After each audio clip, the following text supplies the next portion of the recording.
اب اللہ تعالیٰ دیکھ لیں کہ 1450 سال پہلے جو چیز فرمائی جا رہی ہے وہ ابھی سائنٹسٹ ہمیں بتاتے ہیں کہ ہمارے کون سے برج ہے. تو اللہ فرما رہے ہیں کہ بے شک ہم نے آسمان میں بہت سے برج بنائے ہیں. تو یہ ابھی ہمیں پتہ چلتا ہے کہ ہمارا کون سا برج ہے، اور یہ سائنسدان ہمیں ابھی دریافت کر کے بتا رہے ہیں. اور اللہ تعالیٰ فرما رہے ہیں کہ ہم آسمان پہ جو کچھ لوح محفوظ میں محفوظ ہے، اور جو اللہ تعالیٰ کی فیوچر پلاننگ ہوتی ہے یا جو غائب کا علم اللہ تعالیٰ کو پتہ ہے، وہ صرف اور صرف فرشتوں کو بھی ایون نہیں پتہ. ان کو جب اللہ تعالیٰ حکم دیتے ہیں تو وہ صرف وہی چیز جانتے ہیں. تو اللہ فرما رہے کوئی شیطان مردود جا کے آسمان سے وہ باتیں نہیں سن سکتا. اور اگر کوئی جنات کے ذریعے سننے کی کوشش کرے تو ایک جو ہم نے پیچھے بھی سنا تھا آیت صورتوں میں کہ ایک روشن شعلہ شہاب، جو شہاب ثاقب جو ہے، وہ ایک ہمیں جو ٹوٹا ہوا تارا نظر آتا ہے نا، وہ اڑتا ہوا اس کے پیچھے لگتا ہے اور اس کو جا کے ادھر انگارہ بن کے جلا دیتا ہے اس چیز کو، اس بندے کو، اس جن کو، جو بھی چیز سننے کی مطلب چگلی سننے کی کوشش کرتا ہے. اور اللہ تعالیٰ نے فرمایا کہ انسان کو تو ہم نے کھنکھناتے گلے ہوئے سڑے ہوئے گارے سے جب بنایا تھا حضرت آدم علیہ السلام کو، اور جنوں کو کس سے پیدا کیا تھا؟ بے دھوئیں کی آگ کی لپٹ سے، یعنی جو شدید قسم کا شعلہ ہوتا ہے نا، جو دھواں نہیں اٹھتا، وہ اس کی لپٹ سے اللہ تعالیٰ نے بنایا تھا. اور ابلیس بھی انہی میں سے شامل تھا. اور جب اس نے سجدہ نہیں کیا تو اللہ تعالیٰ نے اس کو پھر مہلت دے دی. اور اس نے مہلت لینے کے ساتھ ہی کہا کہ چونکہ اس نے غرور اور تکبر کیا تھا کہ میں اور اس گلے سڑے انسان کو سجدہ کروں، اور پھر اس نے اللہ سے مہلت مانگی اور ساتھ اللہ سے طاقت بھی مانگی کہ طاقت بھی دے دے تو آپ کے بندوں کو میں ورگلاتا رہوں گا جو دنیا میں ہوں گے. تو اللہ تعالیٰ نے فرمایا تھا کہ ٹھیک ہے، آپ تمہیں طاقت بھی دی جاتی ہے لیکن تم صرف انہی کو ورگلا سکو گے جو میرے پیارے بندے نہیں ہوں گے. جو میرے پیارے بندے ہوں گے وہ کبھی بھی تمہاری بات نہیں سنیں گے. اللہ ہمیں اپنا پیارا بندہ بنا لے اور اللہ ہمیں توفیق دے دے کہ ہم شیطان کی بات سننے کے بجائے اپنے پیارے اللہ تعالیٰ کی بات سنیں، اور اللہ کی محبت ہمارے دلوں میں اللہ تعالیٰ ہمیں ڈال دیں، اور ایمان کا قطرہ بھی ڈال دیں تو اللہ کی محبت پیدا ہو جائے گی انشاءاللہ. اب یہاں پہ حضرت ابراہیم علیہ السلام کا اللہ تعالیٰ قصہ بیان فرما رہے ہیں کہ حضرت ابراہیم علیہ السلام کے پاس اس دور میں دو نبی تھے قریب قریب کے ملکوں میں. ایک ملک میں حضرت ابراہیم علیہ السلام اور ساتھ ہی ان کے بھتیجے حضرت لوط علیہ السلام. اور حضرت لوط علیہ السلام کی جو قوم تھی وہ انتہائی بدبختی پہ اتری ہوئی تھی. وہ جو ہے نا مردوں سے سیکس کرتے تھے، عورتوں کو چھوڑ دیتے تھے، عورتوں کے پاس نہیں جاتے تھے، یعنی انتہائی بے راہ روی کا وہ شکار تھے. اور قریبی پھر حضرت ابراہیم علیہ السلام چونکہ کافی بزرگ ہو چکے تھے تو دو فرشتے جو ہے نا وہاں پہ آئے. عذاب کا فرشتہ بھی آیا اور ساتھ حضرت جبرائیل علیہ السلام، اور تین فرشتے آئے اور حضرت وہ انسانی شکل میں آئے، بڑے خوبصورت نوجوانوں کی شکل میں وہ آئے تھے بھیس میں. تو حضرت ابراہیم علیہ السلام کبھی بھی اکیلے کھانا نہیں کھاتے تھے. ان کی عادت تھی کہ ہمیشہ وہ کھانا کھاتے ہوئے مہمان ضرور ہوتا تھا، اور اگر کبھی مہمان نہ ہو تو وہ جا کے کوئی ڈھونڈ کے لاتے تھے بندہ اور اس کو کھانا کھلاتے تھے. ایک دفعہ انہوں نے ایک بندہ ڈھونڈ کے لایا تھا، اور اس بندے نے آ کے جب کھانا شروع کیا نا تو اس نے بسم اللہ نہیں پڑھی، اسی طرح کھانے لگا. تو حضرت ابراہیم کو غصہ آیا. حضرت ابراہیم نے کہا بسم اللہ کیجئے. تو اس نے آگے سے کہا میں بسم اللہ نہیں جانتا، کون اللہ کون ہے میں تو نہیں جانتا، میں تو بتوں کو پوجا کرتا ہوں. حضرت ابراہیم نے اس کے آگے سے کھانا چھین لیا کہ چلو بھاگو یہاں سے، تم اللہ کو نہیں مانتے ہو، بسم اللہ بھی نہیں کر رہے ہو، اور تم ہمیں کھانا نہیں دے رہا، چلو بھاگو یہاں سے. وہ بندہ چلا گیا، ناراض ہو کے چلا گیا روتا ہوا. تو حضرت ابراہیم علیہ السلام کو وہی نازل ہوئی حضرت جبرائیل علیہ السلام کے ذریعے، اور صحیفے نازل ہوتے تھے ان پہ. کوئی کتاب نازل نہیں ہوئی تھی لیکن صحیفے نازل ہوتے تھے آسمان سے.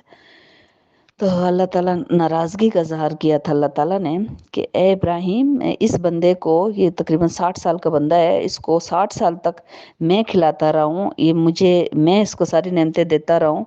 اور یہ مجھے نہیں بلکہ اس بتوں کو پوجا کرتا رہا ہے. اور میں نے اس کو کبھی اس کو میں نے انکار نہیں کیا، میں نے ہمیشہ اس کو اس کے باوجود چونکہ یہ میرا بندہ تھا اور میں اس کو سب نعمتیں دیتا رہا ہوں، آپ کے پاس یہ ایک دن کے لیے مہمان بن کے آیا تو آپ نے اس کے آگے سے کھانا ہی چھین لیا. یعنی اللہ اپنے دشمن بھی کیوں نہ ہو تو اللہ تعالیٰ اس سے نعمتیں واپس نہیں لیتا. اگر وہ اللہ تعالیٰ کی حکم عدولی بھی کرتا ہے تو اللہ نعمتیں واپس نہیں لیتے. تو حضرت ابراہیم علیہ السلام سے اللہ تعالیٰ سخت ناراض ہوئے، اور حضرت ابراہیم دوڑتے ہوئے اس بندے کے پاس گئے کہ آپ کی وجہ سے اللہ تعالیٰ میرے سے ناراض ہو گئے اور آپ مجھے معاف کر دو. جو بھی بندے ہو بتوں کو پوجا کرتے ہو، جو بھی اللہ نے مجھے وحی کے ذریعے بتایا ہے کہ آپ کو میں نے ناراض کر کے بھیج دیا اور آپ کھانا کھائیں چل کے. وہ بندہ آیا اور اس نے پھر توبہ استغفار کی، اس نے فوراً پھر ایمان قبول کر لیا، اللہ تعالیٰ کی توحید کا اس نے اقرار کر لیا۔ اچھا، اس صورت میں اللہ تعالیٰ ان 3 مہمانوں کا قصہ بیان فرما رہے ہیں جو حضرت ابراہیم علیہ السلام کے پاس آئے تھے انسانی شکل میں، اور بہت ہی خوبصورت انسانی شکل میں وہ آئے تھے۔ تو سب سے پہلے تو انہوں نے حضرت ابراہیم علیہ السلام نے انہیں بنا ہوا بچھڑا پیش کیا، تو انہوں نے آگے سے کھانے سے انکار کر دیا، ظاہر کھانے کو ہاتھ نہیں وہ لگا رہے تھے۔ تو انہوں نے آگے سے حضرت ابراہیم علیہ السلام نے کو شک ہو گیا کہ شاید یہ انسان نہیں ہے، اگر انسان ہوتے تو کھاتے، فرشتے لگ رہے۔ تو انہوں نے جب فرمایا کہ آپ کیوں آئے ہیں، آپ کون ہیں، تو تب انہوں نے بتایا کہ اس طرح ہم جبرائیل اور باقی 2 اور فرشتے ہیں، اور ہم قوم لوط کے پاس عذاب دینے کے لیے جا رہے ہیں، اس قوم کو تباہ کرنا ہے ہم نے، اللہ کا حکم ہو چکا ہے، ان کو بس آج کے دن تک کی مہلت تھی، اب ان کی مہلت ختم ہو چکی ہے، تو آپ کے پاس ہم اس لیے آئے ہیں کہ آپ کو خوشخبری دینے کے لیے آئے ہیں کہ آپ کو ہم اولاد، اللہ تعالیٰ اولاد سے نوازیں گے، آپ کے بیٹے اسحاق پیدا ہوں گے، اور اسحاق کے بیٹے آگے سے یعقوب، یعنی کہ پوتا بھی آپ کا نبی ہوگا۔ تو حضرت ابراہیم کو یقین نہیں آیا کہ اتنی عمر میں مجھے کیسے اولاد ہوگی، ان کی بیوی بھی تقریباً 80 سال کی تھیں، حضرت سارہ علیہ السلام۔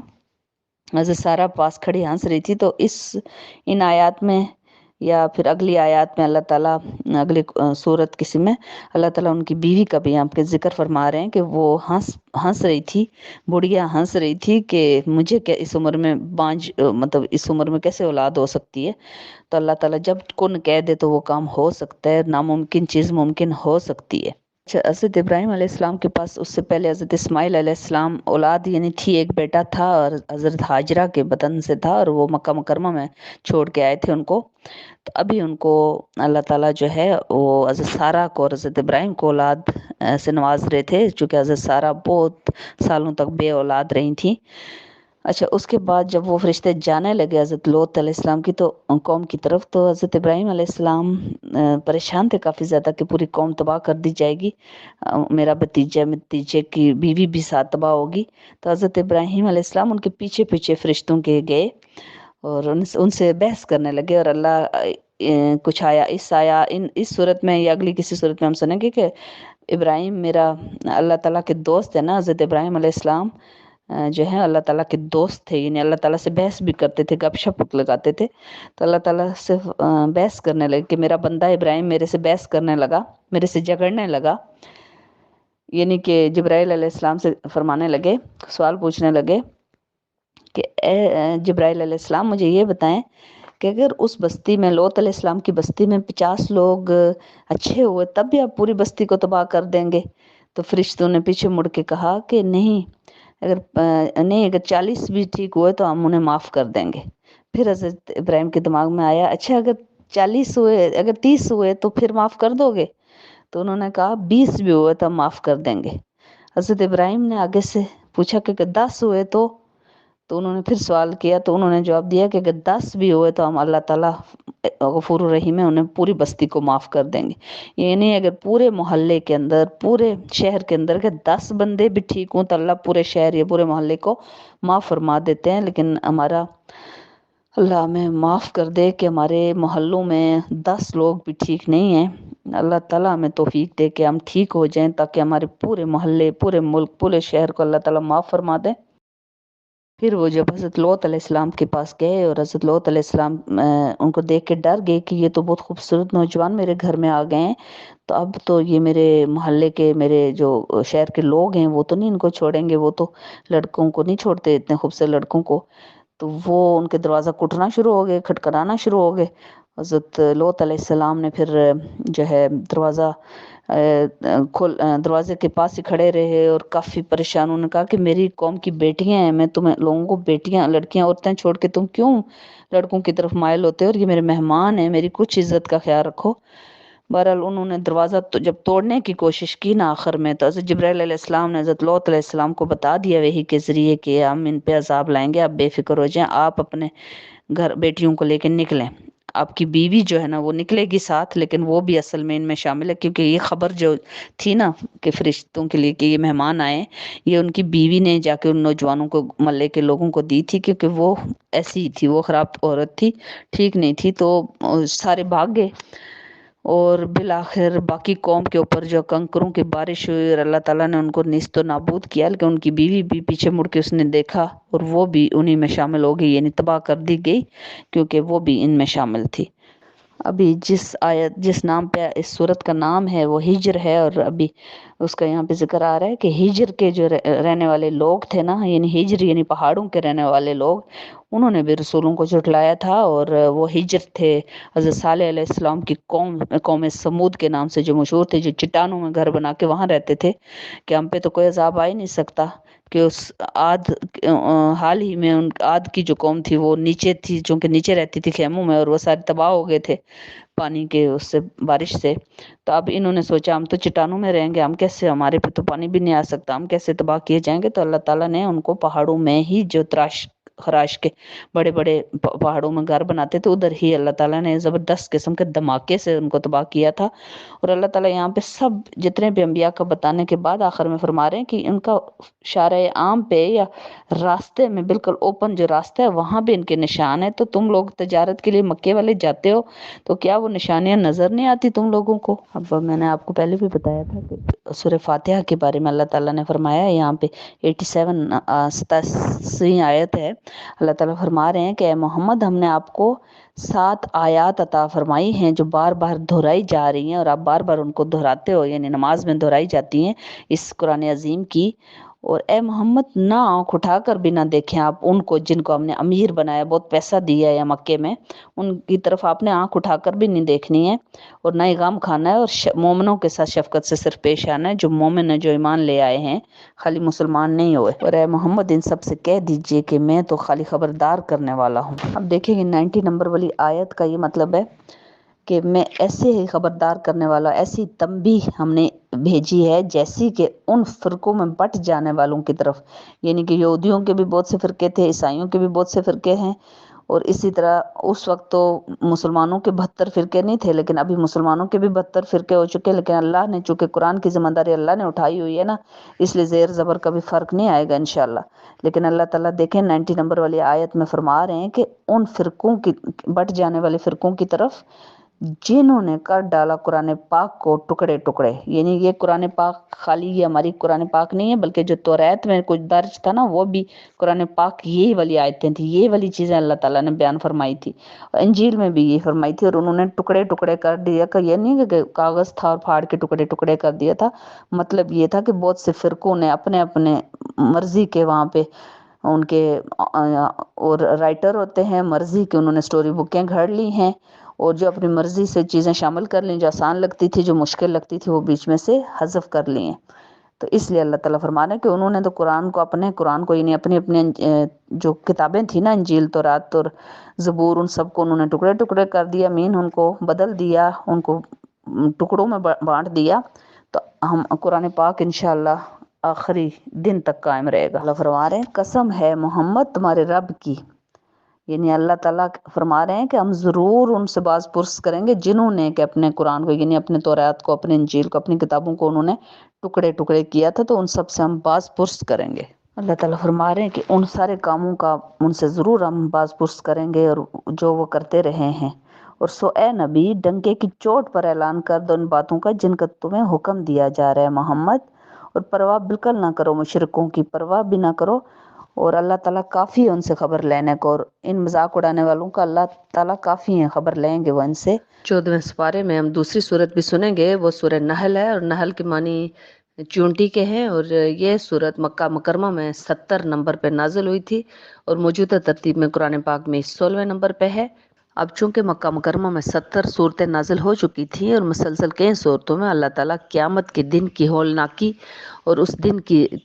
انجام کے لیے خبردار کرنے کے لیے اللہ تعالیٰ نے متواتر صورتیں نازل فرمائیں، اور اب جو کفار مکہ تھے جو کہ یقین نہیں کرنا چاہتے تھے اس دن پر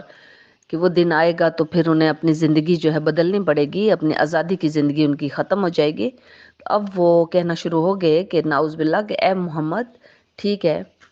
ہمیں یقین آ گیا کہ قیامت آئے گی، ٹھیک ہے ہم مان جاتے ہیں، اب آپ ہمیں یہ بتائیں کہ وہ قیامت آئے گی کب، وہ کیوں نہیں رہی؟ پھر اگر آپ ہمیں بتا رہے ہیں کہ آئے گی تو آ جائے، ہم پہ لے آئیں وہ قیامت۔ بسم اللہ الرحمن الرحیم۔ اللہ کا فیصلہ آیا ہی چاہتا ہے، لہٰذا تم لوگ جلدی نہ مچاؤ اس کے لیے،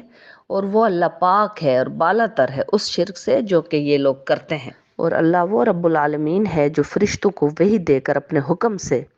جس پر چاہتا ہے اپنے بندوں میں سے اس کو متنبع یعنی ان کو باخبر کرنا ہوتا ہے اللہ تعالیٰ نے، اور ان کو ہدایت دینی ہوتی ہے، اور جس کو نہ چاہے اس کو نہیں ہدایت ملتی، اور اللہ کے سوا کوئی معبود نہیں، لہٰذا اللہ ہی سے ڈرو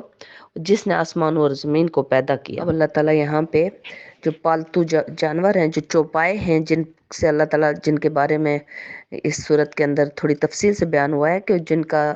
دودھ بھی پیتے ہیں اور جن کا گوشت بھی کھاتے ہیں اور وہ ہماری سواری کے کام بھی آتے ہیں، تو اللہ تعالیٰ فرما رہے ہیں کہ جس طرح ڈھیر سارا بھیڑوں کا بھی اگر آپ نے کہیں دیکھا ہوگا ریوڑ جا رہا ہوتا ہے، اور اسی طرح باقی جو گھوڑوں کا ریوڑ جا رہا ہو یا باقی جو جانوروں کا، یہ ابھی عید کے پاس آپ دیکھیں گے، بڑی عید کے پاس تو کتنا زیادہ جھنڈ جو لے کے جا رہے ہوتے ہیں نا، اور وہ سیٹیاں اور وہ جو چیزیں ان کے گلے میں باندھی ہوتی ہیں گھنگرو سے، کتنی خوبصورت وہ آواز ہوتی ہے، سجاوٹ کی ہوتی ہے، اور کتنی خوبصورت آواز ہوتی ہے ان کی، اور ان کے چلنے کی آواز، اور کتنا بھلا لگتا ہے۔ اللہ تعالیٰ کہتے ہیں کہ اس کے علاوہ یعنی کہ کھاتے بھی ہو، ان کا دودھ بھی پیتے ہو، اور وہ جب شام کو بڑے پراؤڈ ہو کے وہ بندے جا رہے ہوتے ہیں جن کا پورا ریوڑ ہوتا ہے، جتنا بڑا ریوڑ ہو تو کتنا خوبصورتی کے ساتھ زینت ہوتی ہے پوری اس بندے کی، ساری جو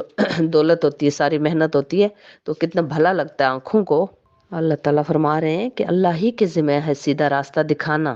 جبکہ کچھ راستے ٹیڑھے بھی ہیں، اور اگر اللہ چاہتا تو ضرور ہدایت دے دیتا سب کے سب لوگوں کو، لیکن اللہ نہیں چاہتا۔ جن کو ہدایت نہیں دینا چاہے، جن کو اللہ تعالیٰ نے باخبر کر دیا، خبردار کر دیا، اس کے باوجود وہ ہدایت لینا نہ چاہیں، تو اللہ تعالیٰ ان پہ زبردستی ہدایت نہیں دیا کرتے۔ جو اللہ کی محبت مانگے کہ اللہ میرے دل میں اپنی محبت ڈال دے، تو اللہ اس کو محبت دیتے ہیں۔ جو بے پرواہ ہو، تکبر اور غرور والا انسان ہو، اللہ سے قربت نہ مانگے، اللہ سے محبت نہ مانگے، اللہ سے ایمان نہ مانگے کہ اللہ میرے دل میں ایمان ڈال دے، تو اللہ تعالیٰ نہیں پسند کرتے کہ اس کے زبردستی اپنی محبت اس کے اندر ڈال دیں۔ اللہ تعالیٰ فرما رہے ہیں کہ سورج اور چاند اور باقی جتنی بھی چیزیں ہیں، ان مطلب چوپایوں کے علاوہ کھانے کی جو چیزیں ہیں، کھیتی، زیتون، کھجور، انگور، اور اس کے علاوہ سورج اور چاند کو بھی، حتیٰ کہ تمہاری خدمت کے لیے انسانوں، تم لوگوں کی خدمت کے لیے اللہ تعالیٰ نے ان ساری چیزوں کو پیدا کیا ہے، اور اس اپنے کام میں لگے ہوئے ہیں، وہ سب کے سب خدمت پہ مامور ہیں، حتیٰ کہ فرشتے بھی ہماری خدمت پہ مامور ہیں۔ اللہ تعالیٰ فرما رہے ہیں کہ اللہ تعالیٰ ان لوگوں کو بالکل پسند نہیں کرتا جو غرور کرنے والے ہوتے ہیں، جو تکبر کرتے ہیں اور ان کے اندر اکڑ ہوتی ہے، تو اللہ تعالیٰ ان لوگوں کو بالکل نہیں پسند کرتے۔ اللہ تعالیٰ معاف کرنے والوں کو، معافی مانگنے والوں کو، عفو درگزر کرنے والے لوگوں کو، رحم دل لوگوں کو اللہ تعالیٰ پسند فرماتے ہیں۔ اللہ تعالیٰ فرما رہے ہیں کہ جب فرشتے روح قبض کرتے ہیں ایسے لوگوں کی جو کہ روح نکلتے وقت وہ شرک اور اس میں مبتلا نہیں ہوتے، کفر و شرک میں نہیں مبتلا ہوتے، بلکہ وہ مومن کے درجے پہ ہوتے ہیں، تو ایسے لوگوں کو اسی وقت فرشتے جنت کی بشارت دے دیتے ہیں، اور ان کو بڑے پروٹوکول کے ساتھ لے جا کے عالم ارواح میں اس جگہ رکھیں گے کہ قیامت آنے تک وہ ادھر رہیں گے، لیکن خوشخبری جنت کی انہیں اسی ٹائم ملے گی۔ اب اللہ تعالیٰ اپنے پیارے نبی سے فرما رہے ہیں کہ اے محمد، اگر آپ صلی اللہ علیہ وسلم، اگر تم حریص ہو ان کی ہدایت کے لیے، یعنی جو کفار نہیں اسلام لا رہے اور آپ ان کے لیے حریص ہیں، یعنی آپ کے دل میں اگر حرص ہے کہ یہ بھی کسی طرح مسلمان ہو جائیں، تو بھی بے شک اللہ نے ہدایت دیا کرتا ہے ایسے شخص کو جسے اللہ نے گمراہ کر دیا، نہ ہی اس کا کوئی مددگار ہوگا۔ اللہ تعالیٰ فرما رہے ہیں کہ کیا تم لوگوں کو نظر نہیں آتا جب تم لوگ شام کے ٹائم، عصر کے بعد جب باہر نکلو، تو آپ کو اپنے دائیں طرف بھی کئی چیزوں کے سائے آپ کو لمبے لیٹے ہوئے نظر آتے ہیں، اور بائیں طرف، اور دونوں طرف، یعنی دائیں طرف بھی بائیں طرف بھی، وہ اصل میں تمام درخت، تمام جانور، تمام پرند جو ہوتے ہیں، وہ اللہ کو رکوع و سجود کر رہے ہوتے ہیں اس ٹائم اللہ تعالیٰ کو، اور اللہ تعالیٰ کہتے ہیں ان لوگوں کو دیکھ کے بھی تم لوگوں کو انسان کو سبق نہیں حاصل ہوتا۔ اور پہلی آیت میں اللہ تعالیٰ نے فرمایا تھا کہ انسان کو اللہ تعالیٰ نے ایک نطفے سے پیدا کیا، لیکن وہ ایک بڑا ہی جھگڑالو قسم کا انسان جا کے تیار ہوتا ہے، یعنی بڑا ہو کے اتنا جھگڑالو قسم کا ہو جاتا ہے۔ اب اللہ تعالیٰ کفار مکہ کے ان بیٹوں کے لیے جو کہ انہوں نے اللہ کے نام پہ وہ جو مورتیاں رکھی ہوئی تھیں اور جن کو چڑھاوے چڑھاتے تھے، اللہ فرما رہے میرے لیے بیٹے، اپنے لیے بیٹے پسند کرتے ہو، 10 بیٹے ہوں تو بھی کہتے ہو اور بیٹے ہوں، میرے لیے بیٹیاں پسند کر رہے ہو، اللہ تعالیٰ فرما رہے۔ اور اللہ تو ہر چیز سے بے نیاز ہے، اللہ تعالیٰ کو تو نہ تو وہ کسی کا باپ ہے تو نہ کسی کا بیٹا، اور وہ اس شرک سے اللہ تعالیٰ کو دور رکھنا ہے، تو لیکن تم لوگ جو ہے بڑے ہی یعنی بیٹی کی جب خبر ملتی ہے تو تم لوگوں کی کیا حالت ہو جاتی ہے۔ اب چونکہ سورت کا نام نحل ہے تو نحل یعنی شہد کی مکھی کے بارے میں آیات نازل ہوئی ہیں۔ اللہ تعالیٰ فرما رہے ہیں کہ وہ شہد کی جو مکھی ہوتی ہے وہ مختلف پھلوں سے بھی اور مختلف جو ہوتے ہیں پھولوں سے بھی رس لے کر وہ کس طرح تیار کرتی ہے شہد، اور اس کے پیٹ کے اندر سے وہ نکلتا ہے وہ شہد، اور وہ جو کہ تمام بہت ہی لذت والا مشروب بھی تیار ہوتا ہے اس سے، اور انسانوں کے لیے بہت ہی اچھی خوراک ہے۔ اللہ تعالیٰ فرما رہے ہیں کہ میرے جو مومن بندے ہوں گے ان کو دنیا میں بھی بھلائی عطا کروں گا، اور آخرت میں بھی ان کا صلہ جو ہے بہت ہی اوپر ہوگا۔ تو اللہ تعالیٰ مومن کے درجے پہ ہمیں فائز کرے، اس کے لیے ہمیں بہت زیادہ محنت کی ضرورت ہے۔ ہمیں اللہ تعالیٰ ہمیں جو چوپایوں سے ہمیں دودھ اور گوشت کے علاوہ کیا حاصل ہوتا ہے وہ بھی اللہ تعالیٰ نے یہاں پہ فرمایا ہے کہ ریشم اور پشمینہ اور یہ جو چیزیں ہیں، اور یہ جو کھال، ان کی کھال ہمارے کس کام آتی ہے، تو یہ تمام چیزیں ہماری خدمت کے لیے ان چیزوں کو اللہ تعالیٰ نے بنایا ہے کہ ان سے ہم طرح طرح کی چیزیں حاصل کریں۔ اللہ تعالیٰ اگلی آیات میں فرما رہے ہیں کہ کچھ ایسے بھی میرے بندے ہیں جو کہ جن سے غلطی سے اگر کوئی گناہ سرزد ہو جائے تو وہ ساری زندگی پشیمانی میں وہ گزار دیتے ہیں اور اللہ سے معافیاں مانگتے رہتے ہیں، تو اللہ بڑا رحیم و کریم ہے، ان کو بخش دے گا، اور پھر ان غلطیوں کی اصلاح بھی کر لیتے ہیں، یعنی دوبارہ وہ غلطی نہیں کرتے۔ ایسا نہیں کرتے کہ ڈیلی وہ غلطی دہرائیں، تو وہ نہیں کرتے، تو اللہ ایسے لوگوں کو پسند فرماتے ہیں۔ اب اللہ تعالیٰ اپنے پیارے حبیب سے فرما رہے ہیں کہ ان کو عمدہ نصیحت آپ کرتے رہیں اور مباحثہ کریں لوگوں سے، اور ہر چیز ان کو سمجھا دیں، اور اگر تو ان کو اللہ تعالیٰ ہدایت دینا چاہے گا تو ان کو ضرور ہدایت مل جائے گی۔ اور اے محمد جتنا تکلیف یہ آپ کو پہنچائے، آپ کو اور آپ کے صحابہ کرام کو، اتنی ہی تکلیف آپ بھی پہنچائیں، اور اگر آپ صبر سے کام لیں گے تو وہ اللہ صبر کرنے والوں کو زیادہ پسند فرماتا ہے۔ اور اے نبی آپ صبر کیے جائیں، اور نہیں آپ کا جو صبر ہے اللہ کی توفیق سے ایک نہ ایک دن آپ کو اس کا صلہ ضرور ملے گا، اور غم نہ کھائیں آپ، اور آپ تنگ دل نہ ہوں، اور ان کی چال بازیوں سے جو یہ کر رہے ہیں تو اللہ تعالیٰ ضرور آپ کی حفاظت فرمائیں گے۔ اور ابھی آپ 14واں سپارہ سن لیجئے۔ جزاک اللہ۔